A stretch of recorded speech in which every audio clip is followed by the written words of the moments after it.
Hi, everyone. Thanks for joining this presentation on climate and clean energy. With us today are Nick Arnold with the Climate Action Cabinet and Yara Marine with Vote Solar or Climate Cabinet Action. Sorry, Nick. Okay. I do that all the time.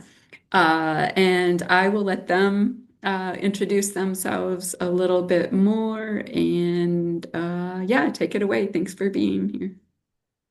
Thank you, Sandy. Yeah, good. Thank you everyone for being here. Or if you're watching later, we appreciate your time. My name is Nick Arnold, and I'm with Climate Cabinet Action. We are a national organization that helps state and local leaders run, win, and legislate on the climate crisis. I'm our Arizona State Director. I use he, him pronouns, and I am based in Tucson, Arizona. And I'll hand it over to Yara.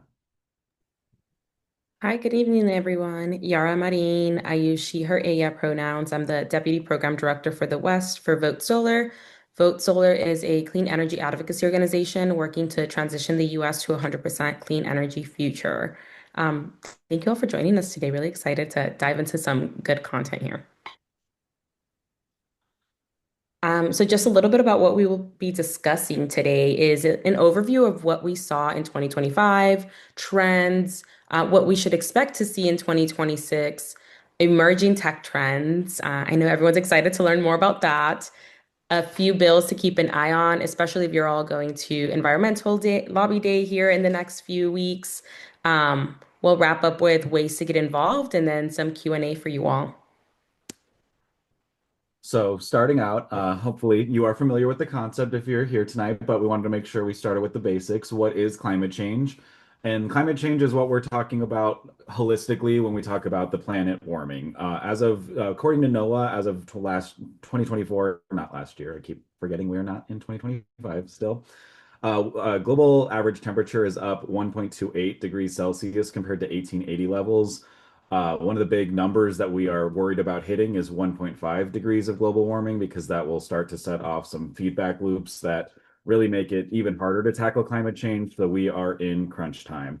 And the planet warms when there is more energy trapped in our atmosphere than what the planet needs, and more energy is trapped when we have more carbon and air pollution in the atmosphere. And so the two ways that we can solve for that are by emitting less carbon or by increasing the amount of carbon we sequester. But as a species, we have not been doing great on either of those fronts, both because of land use changes. We are chopping down old growth forests. We are harming our ocean because the ocean does absorb a lot of that excess carbon in the atmosphere, which causes problems with that ecosystem, which affects its ability to further sequester carbon. And so we really need to be focusing on both how do we emit less carbon and how do we protect our sources of sequestration to take carbon already in the atmosphere out of it. And one of the major consequences to humanity beyond the devastation of the planet from climate change is public health. We are in a public health crisis. Arizona is acutely affected by air quality problems. We are in non-attainment for a lot of the federal regulations on air quality, and we do not have a lot of great state leadership making sure that our communities, especially those most vulnerable with children, elderly, communities of color, are being protected from the worst impacts of climate change. And what that ultimately really means for the policymakers who might not be with us on the urgency in its own right for climate action is that we are paying the price for climate inaction in our healthcare, in our health bills, in the way that people are not able to work or enjoy their lives the same way because of air pollution. Arizona is one of the fastest warming states in the US, and the city of Phoenix is recognized as one of the hottest in the country. It also suffers from the worst air quality in the nation. We are facing a water crisis in our 30th year of drought, if not more than that at this point. We are worried about that getting even worse, tripling by 2050. And in so many ways, this is disproportionately affecting communities of color who are facing not only the impacts of air pollution and water quality and water security concerns, but as our state and cities get hotter, it takes more energy for us to keep our houses cooled or warmed. It takes more from us, and that cost gets passed directly onto the people, even when it is often corporations who are causing it. Oop.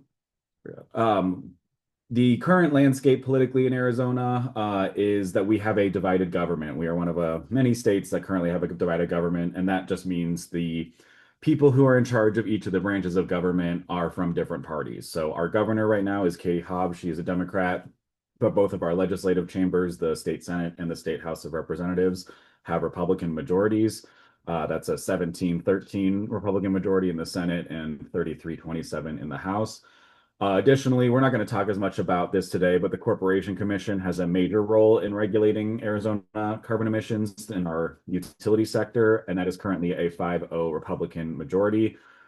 One of the really disappointing and difficult parts for the work that we're doing and why it's so important that we have Environmental Day at the Capitol is that in the past, back in, for example, 2006, we did have bipartisan leadership that understood not only the climate benefits of clean energy, but the economic benefits. In 2006, that's when the also Republican Corporation Commission adopted a renewable portfolio standard to make our utilities generate a certain amount of energy from clean sources. Today, support for clean energy, and in particular, support for replacing fossil fuels with clean energy, is a very partisan issue, and it's a very disappointingly partisan issue.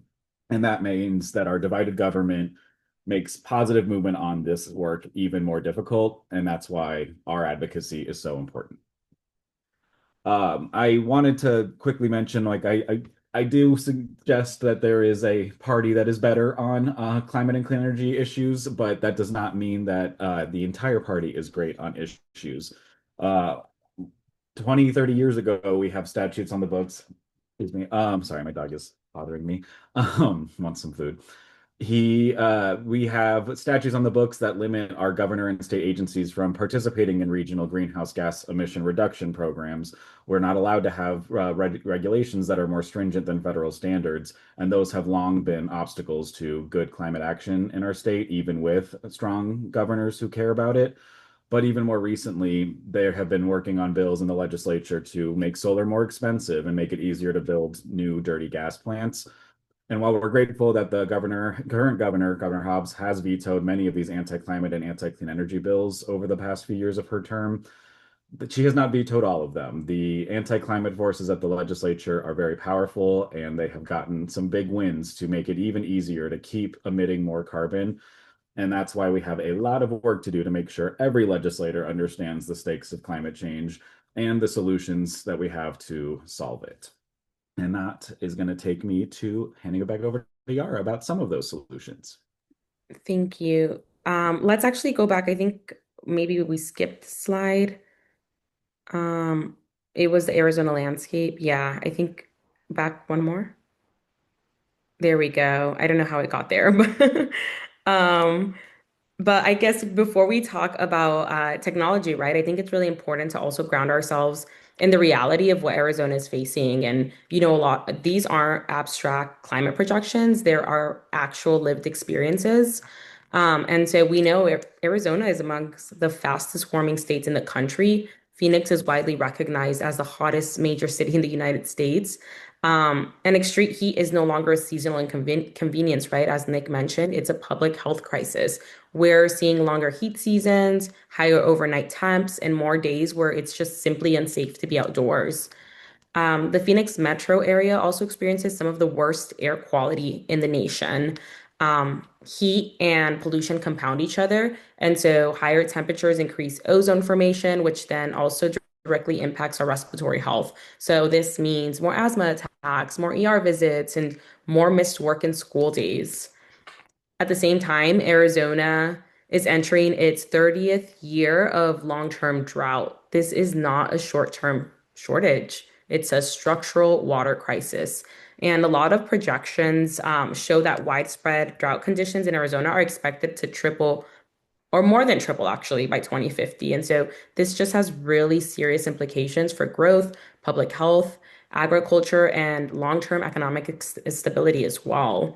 And these impacts are not felt equally, right? We know that communities of color and low-income communities often bear the impacts of all of this. They're located in hotter neighborhoods, closer to highways or industrial pollution, and have fewer cooling resources. And they're also more likely to live in older housing, be renters, and face higher energy burdens, which just makes it harder and costs more. And so this is why, climate policy in Arizona just isn't about emissions. It's about affordability. It's about health, and it's a matter of life or death. So yeah, we can go ahead and transition to emerging energy technologies. And I think when we talk about that, we're also really talking about how Arizona responds to these overlapping crises. Yes. Okay, great. Thank you.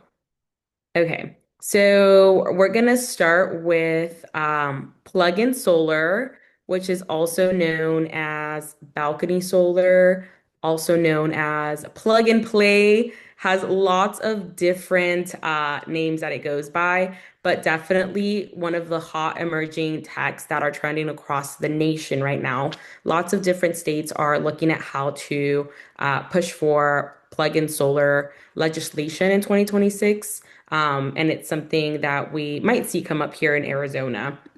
And so, what is plug-in solar? It is a small portable solar system that plugs into a standard outlet. It's not a rooftop system. It's not meant to power an entire home. It's equivalent to about the same usage of like a hair dryer. And so they're really designed to offset a portion of like your household's electricity use. Sometimes they're in balconies, they're out in backyards, and just really think of it as like an entry level solar sort of option. Um, it has been trending and emerging in Germany specifically too, and in Europe. And so it's about time it makes it to the US. And so in Arizona, right, it's also important to talk about plug-in solar because it means access. Now we're looking at access to clean energy.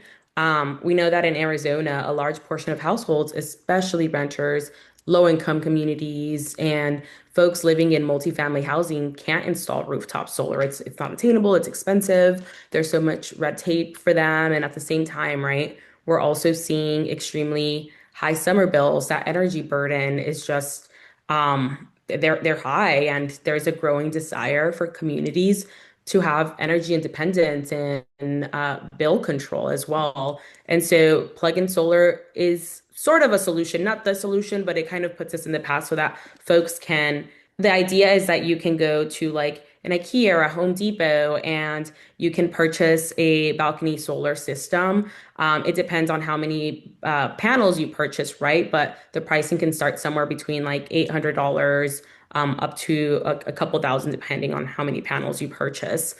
And so I think policymakers are really paying attention to this. Other states are already modernizing their rules. Right now, as is, anyone can plug in solar system, and there's not really anything in law telling you that you can't.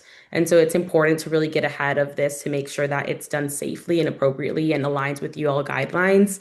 And so this is an opportunity for Arizona legislators to decide whether we're going to be proactive about this or reactive. And I think, without clear rules, ratepayers just face confusion, utilities face uncertainty, and it can just be a sort of like case by case basis. So, yes, I'll kind of leave it there, but plug-in solar really is about access and affordability. It's a new emerging issue, right? And so we'll see if it comes up this year at at legislative session. All right. So data centers are also it's a trending topic and a huge issue for 2026. It is, of course, everyone is just talking about the rapid growth of data centers, of AI. And, just to backtrack here, data centers are being driven largely by AI and just cloud computing. And so these facilities can add massive new electricity demand in a very short period of time, which is what we're seeing, right? A massive demand. And we need to find a way to address the large load growth and the demand that these facilities require. And so it's not really just a conversation about economic development. It really is about grid reliability, flexibility, and grid planning in general. Data centers affect how much generation we build, how fast we build it, and ultimately who pays for this. for these centers, right? And I think the biggest concern here is around the cost shifting and ensuring that data centers don't just come into our communities and our homes and then pass those costs on to Arizonans. And so, for example, if a large new data center or new load requires new transmission lines or power plants, the key question really becomes who is paying for that infrastructure. And so I think we need to make sure that like there are proper policy guardrails. But then there's also a reliability and like resource planning piece of it, which is if utilities are rushing to meet this short-term load growth, right? Um, they they have a reason and an excuse to say that they want to invest in long-term fossil generation that customers then get stuck paying for decades later. And we want to make sure that like we are pushing back against that, that we're tapping into and encouraging them to bring their own clean energy, such as solar and storage, and tap into resources that we have now, right? And really pushing for things like virtual power plant programs, and using our free, abundant solar energy. Another issue here, it really is about the water usage piece. In Arizona specifically, right, data centers are going to raise water use concerns. We're in a drought. And so communities and everyone should really be concerned about this, especially when it comes to the water impacts, the siting decisions, and the sort of just decisions that are going to be made before and prior. So I guess long-winded way, I think it's important that we have really strong guardrails.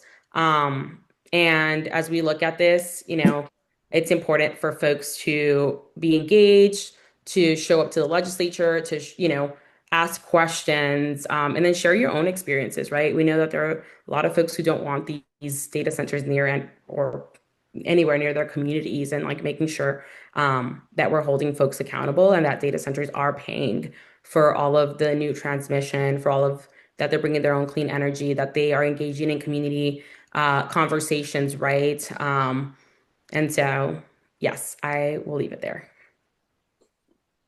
Thank you, Yara. To talk a little bit about some of the or energy and climate bills we're already seeing introduced this session. The first one I wanted to mention is HB 2738, which is sponsored by Representative Quante Cruz. And it actually is a fantastic bill that covers, I believe, all of the pieces of community guardrails that Yara just mentioned for data centers. It's very focused on making sure that families are not paying for those higher energy costs of the new build out that data center demand is justifying for the utilities. It's making sure that we know what kind of energy and water they're using, and it makes sure that they have agreements signed to protect families and Arizonans from those costs. Another bill that has also been sponsored by Representative Cruz this session, but has been introduced for years, is HB 2356, which would repeal one of those statutes I mentioned earlier that is currently standing in the way of Governor Hobbs and her state agencies from adopting or enforcing programs that regulate greenhouse gas emissions without express legislative permission. So we're always hoping we can get that bill passed, because that would really clear the way for a lot of our state agencies to take some leadership. There's always bad bills, and on Environmental Day we will have hopefully a good mix of both. Good bills we want to make sure we're supporting to get heard in committee, but also bad bills we want to express our opposition to. One of those would be HB 2781, sponsored by Representative Neil Carter, and this would allow municipalities to add additional requirements and fees for solar decommissioning in the permitting process. This is something that we don't currently have extra punitive steps and fees for our big polluting coal and gas plants, but this would make solar more expensive on the premise that it is somehow worse for our state than the existing coal and gas that we already have. But then there's also other great bills sponsored by House Democratic Leader Representative Oscar de los Santos. HB 2141 is a really great environmental justice bill. There's also an environmental justice specific briefing that we are hosting as lead up to Environmental Day. So please sign up for that to learn more. But Representative de los Santos's bill would require proactive engagement from environmentally burdened communities during the siting and permitting processes. And then the other big bill sponsored by him is HCR 2006. This is a resolution that would call for a constitutional amendment to enshrine the right to a clean and healthy environment for all Arizonans. And that's something that just provides a really strong legal basis for how Arizonans can seek remediation for air quality and water quality harms, and just really be a North Star for policy in this state to make sure that we are prioritizing protecting a clean and healthy environment in Arizona. There's many more bills that have been introduced. I wanted to keep it reasonably concise for tonight, but we will have more information on Environmental Day for you to take to your legislative meetings to talk to members about. The ways to get involved, of course, we want you to join us for Environmental Day at the Capitol. That's coming up on Wednesday, February 11th, 2026. Please make sure you register so we know you're coming, and make sure we have lunch for you. And if you're coming from outside of the broader Phoenix metropolitan area, we do have buses from Tucson and I believe Yuma if you need transportation. We also have in Arizona the request to speak system, which allows you to weigh in on legislation as a resident of Arizona. And the way that that works is you need to make an account, but then log into your account at the Capitol. We will have helpers available on Environmental Day to make sure you get that taken care of.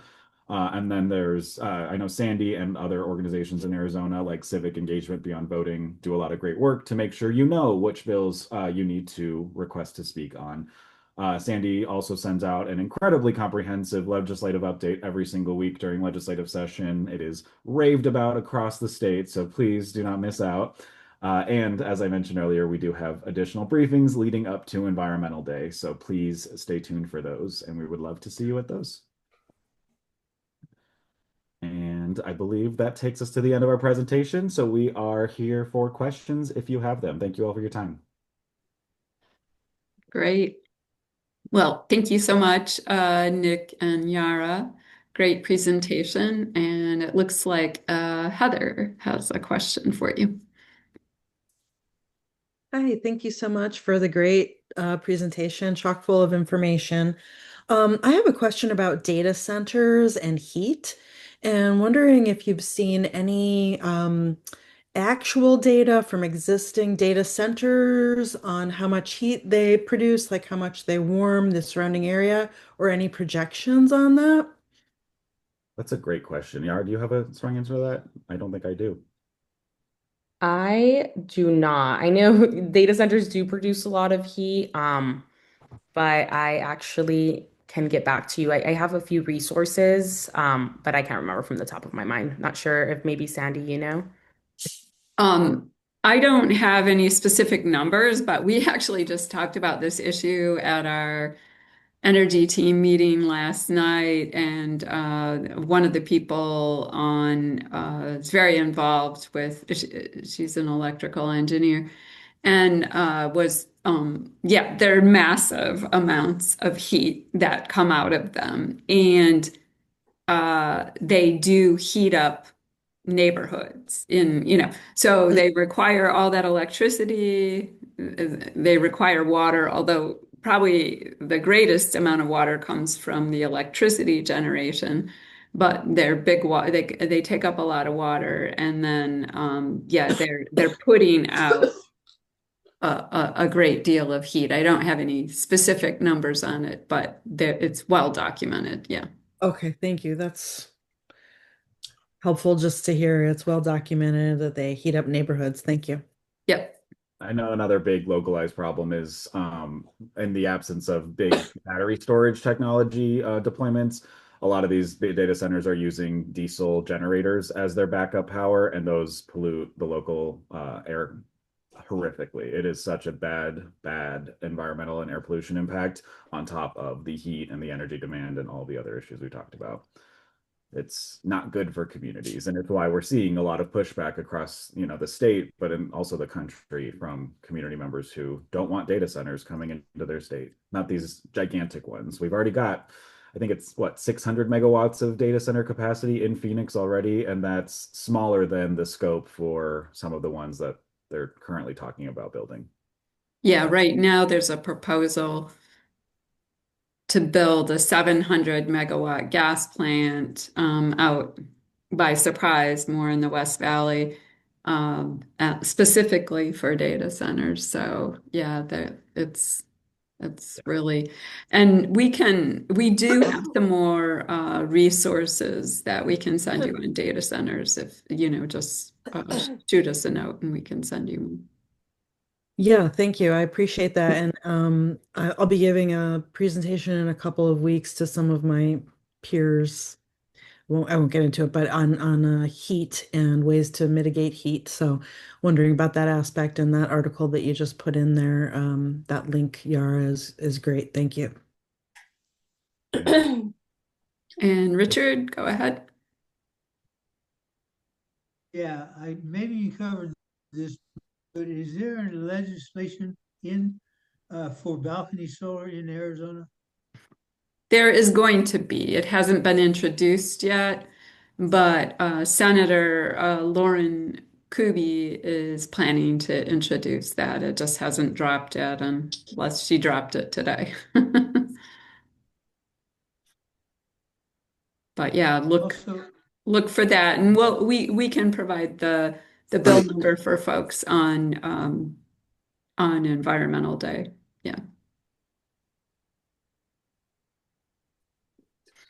Yeah, I see your question in chat. Thank you. On the economic case, one of the biggest things that we have been talking about of late is that APS and TEP over the last few years have gotten rate hikes because of the price spikes in methane gas, in part because of supply getting harder to find, in part because of Russia invading Ukraine. There's a lot of global dynamics on that. But those price spikes have made our energy bills volatile. And right now, we are paying the price for those higher methane costs. The tough part about the comparison is that you can start up and start fossil fuels whenever you need to. With renewable energy, it needs to be the combination of generating the energy and storing it so you have access to it. But like levelized cost of energy, LCOE, has long been a metric that I've cited for those cost comparisons. And in Arizona, I should know this, but Sandy, do you have top lines breakdown of our portfolio statewide? I think I do. I just want to double check the number, but I think we're about 55% like natural gas and coal, 27 nuclear, and then maybe like a little under 20% for solar. Does that sound right? it's about 13% for solar, I think it is. Gas, this was 2025. Gas at 45%. And yeah, nuclear 27. So, Yeah. I guess I and will. coal is down quite a bit, although they're trying to bring it back. Excuse me. And there's also some hydroelectric energy generation and a small amount of wind, uh, a couple percent, as well as SRP imports a little bit, or yeah, a little bit of geothermal electricity from outside of Arizona. And I guess I will just add, right, that it's tapping into solar and wind is a lot more economic and cheaper than building new fossil fuel plants too. And so that's definitely what we're advocating for. And there's no fuel cost. It's the thing I like to emphasize the most about solar and wind. You have your capital costs, but after that, you're not paying for fuel, which comes from outside of Arizona. So when we're using gas and coal, we're sending our energy dollars outside of Arizona. So, especially with solar, I say this is our homegrown energy source. We should be using it. We have lots of sunshine and we don't need to build a pipeline to deliver it. So, which is another thing that's happening. Is it the upfront costs of investing in solar and wind that keep the utilities from considering them as a greater option than the fossil fuels? There's a lot of factors to it. The utilities have liked solar to a degree, but they like it when they get to build it because then they get their return on investment on it. When we have policies that make it cheaper for people to put solar on their rooftops, the utilities don't benefit as much from it, which means their shareholders don't benefit as much from it. And that's one of the trickier politics of clean energy in Well, and I Arizona. think the net metering scared the hell out of them. I put a 6K system on my roof in 2005, and SRP really didn't know how to deal with me. Yeah. And I think they were very afraid that they were going to end up paying me, but it only provided a fraction of what we used to cool the house. So, Yeah. Well, they Yeah. definitely don't like distributed solar, rooftop solar, or energy efficiency because that cuts into how much electricity they're selling. And then for the large scale developments, because they mostly don't own those, they do those through what are called power purchase agreements. They don't make as much money off them. They make more money off of doing gas turbines and such. And so it's very the way utility rate making works is a little bit antiquated as well. Well, the Corporation Commission is pretty much owned by the utilities because of the campaign contributions they get from the utilities, which is a separate issue. But um, I wouldn't think that the state legislature would be as co-opted by the utilities, but maybe they are. Oh, yes, they have. Yeah. Go ahead, Nick. I Well, wanted to make sure too we got to Anika's comments because about the subsidies for fossil fuels. If you want to go ahead. yeah, no. I just very quickly on the utilities spend a lot of money in all elections in the state. It is not unique to their direct regulators. They know they also want friends in the governor's office and in the legislature. So that is not unique to CorpCom. They also have, yes, a very, very hefty lobbying force to make sure they get what they want. To your point and your experience with SRP and solar, they were being sued over their solar demand charge that they had implemented to try and, mitigate their loss of revenue to people taking care of their own clean energy needs. And that was a big bill they passed in 2022 with a very, very effective lobbying force to exempt them from antitrust laws where rooftop solar customers were considered competition to their energy portfolio. They get to do whatever they want at the legislature. In that bill, they also exemptions from customers appealing their board decisions. So it's a tough place if you are up against the utilities, which unfortunately we often are when we're fighting for clean energy. Well, And I'm old enough to remember when oh, Governor Napolitano said that we should be the Saudi Arabia of solar, yeah. and really tried to make an effort to implement incentives for residential users to implement rooftop solar. And Anika's point is a very good one about, you always hear about like the tax credits or other incentives for clean energy, most of which have gone away.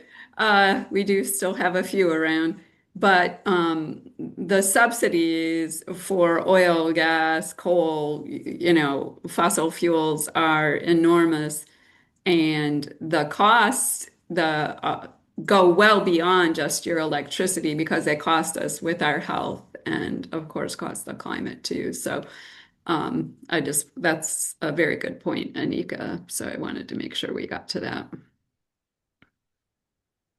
Yes, lobby firms are required to disclose who their clients are. And if you want to find out who a firm is working for, you can go to the Arizona Secretary of State's website, and that'll tell you for Arizona, not in DC. But yes, they are supposed to do that.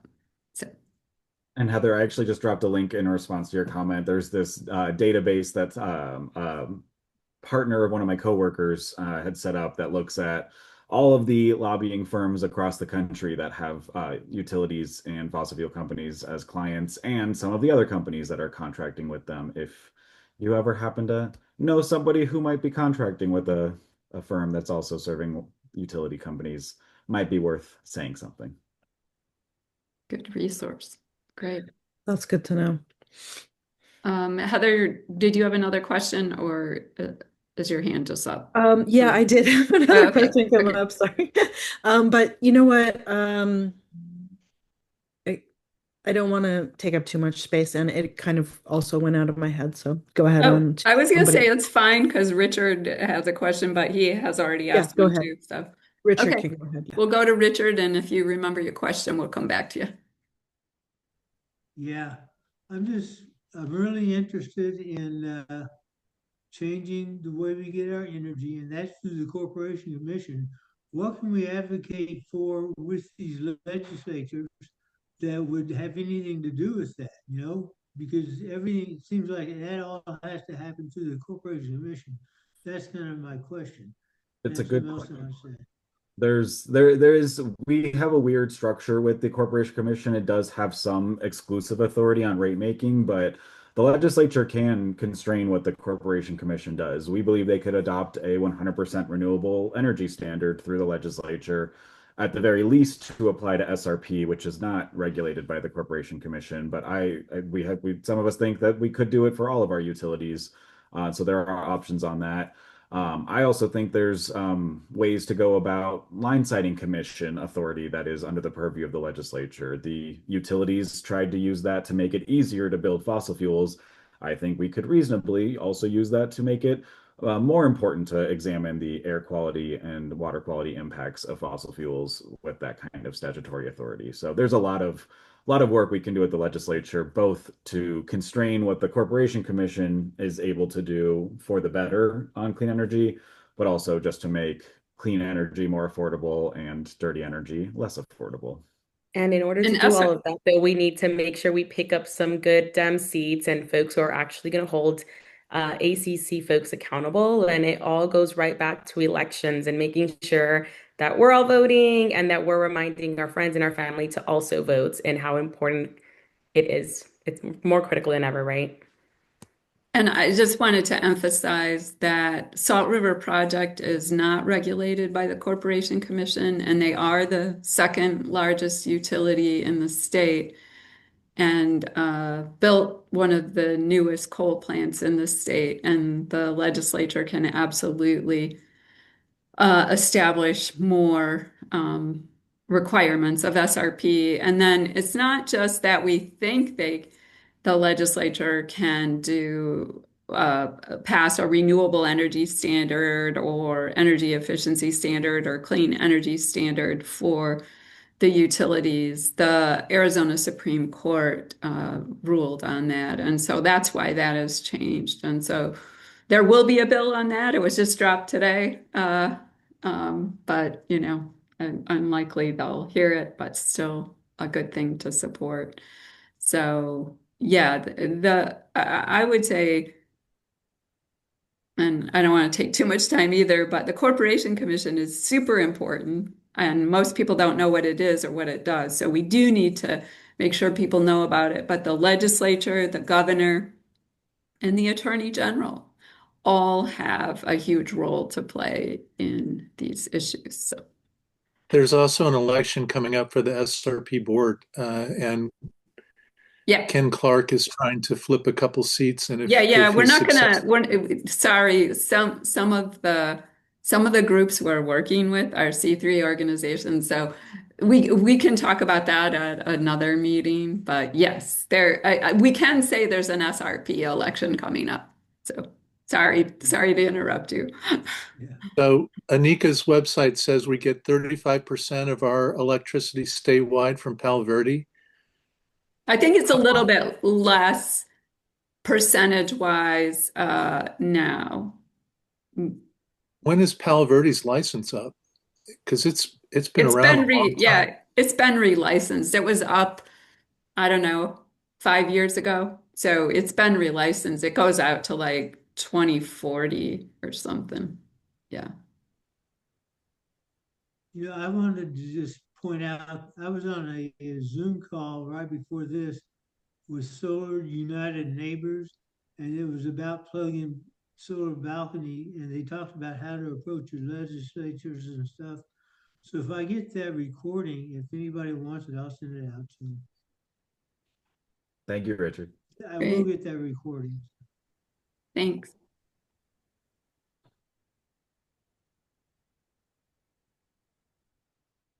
Are we out of questions? Anybody else? We'll get to Could the I ask one more?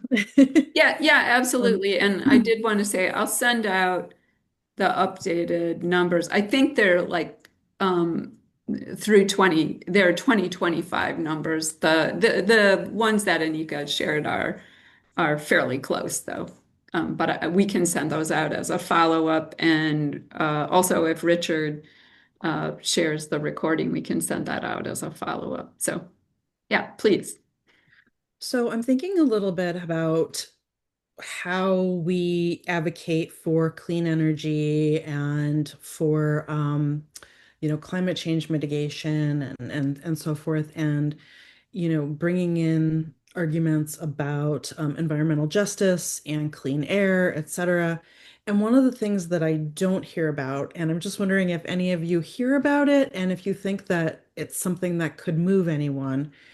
I'm a psychologist, so I'm interested in the emotional distress piece of climate change and specifically like how extreme heat is linked to increases in panic attacks and depression and psychiatric hospitalizations, suicidality, sleep disruption, etc. And with all those different mental health effects, I wonder, do you hear anything in your spheres?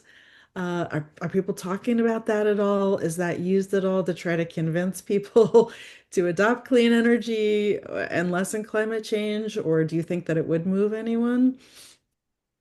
I absolutely think it would move folks. I don't think that we hear enough about the links of, extreme heat and pollution and mental health, at least, not on my end. And so I think it's really important to elevate these stories and for folks to understand like the real impacts and consequences. But I also think it's important that they come from someone like yourself, right, who does have the background, who can go ahead and the credibility and yeah, I think it goes right back to like storytelling and uplifting um, all of these people's lived experiences and your own lived experiences to really make sure that we have reach, impact, and power when it comes to trying to advocate for all of these issues.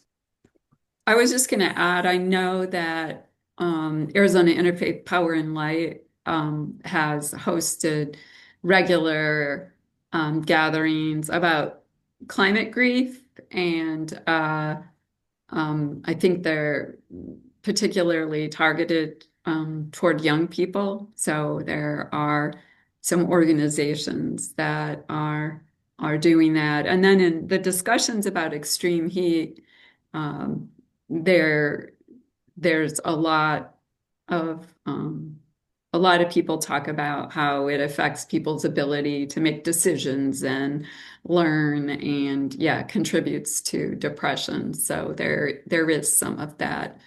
Um, uh, some of our legislators, I don't think would be moved by that, but I think some would. And just because they wouldn't be doesn't mean we shouldn't talk about it.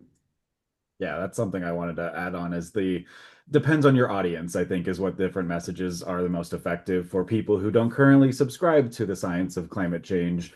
They might not be amenable to that, but I think we, as I mentioned earlier, we have a handful of Democrats who do understand climate change, but are not necessarily as moved by the urgency of it as they are by the influence of utility support for their campaigns. And they might be, and a recipient to a message that is a lot more holistic than just why do we need clean energy for an economic case or for a climate action case, but also how is it affecting our communities? Thank you. This gives me a lot of good, valuable information and thoughts on approach. Great. Well, thanks. Good question. And yeah, important topic. Larissa and then Jose.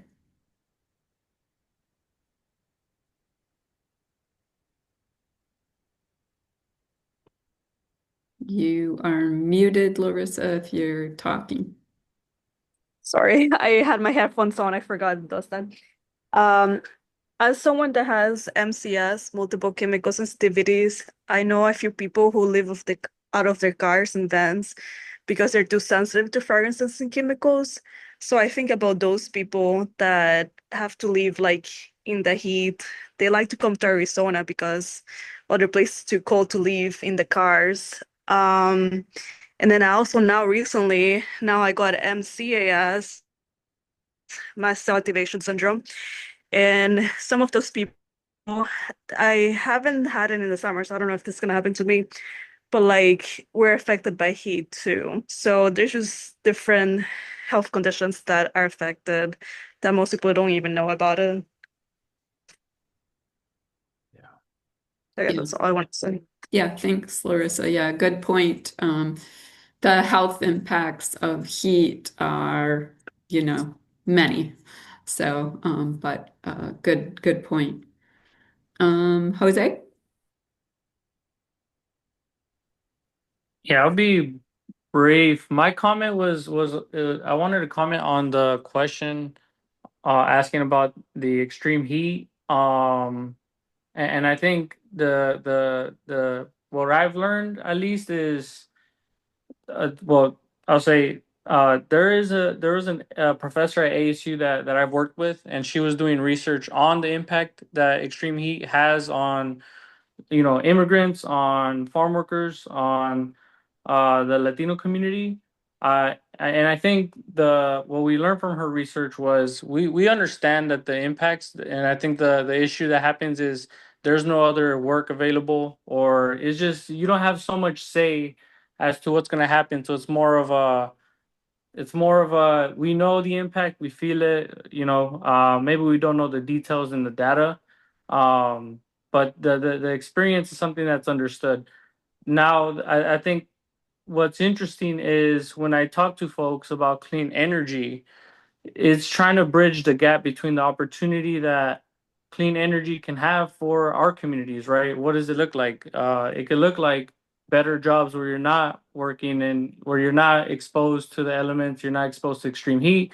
Maybe it's helping to you can work in safer, cleaner workspaces, and maybe it also results in cleaner air and safe and reliable drinking water and lower costs, which can increase your and improve your health. So I think it's a lot of intersections, definitely, and I think there's people that are doing good work on this. But I just thought it was an interesting question, and I think it's just how much further we can move the clean energy discussion with communities, like closing that gap and bridging the experiences together.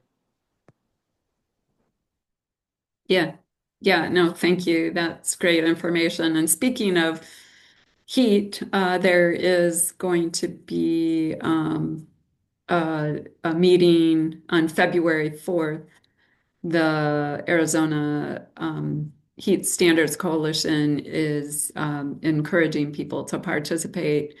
It's to help get a standard for outdoor workers and something governor has authority over. So we can send you more information on that. And then also there will be at least a couple of bills to try to establish heat standards for outdoor workers. So it's not the only thing that's needed, but it is a start. So, and we'll include at least one of those bills in the lobbying materials. So.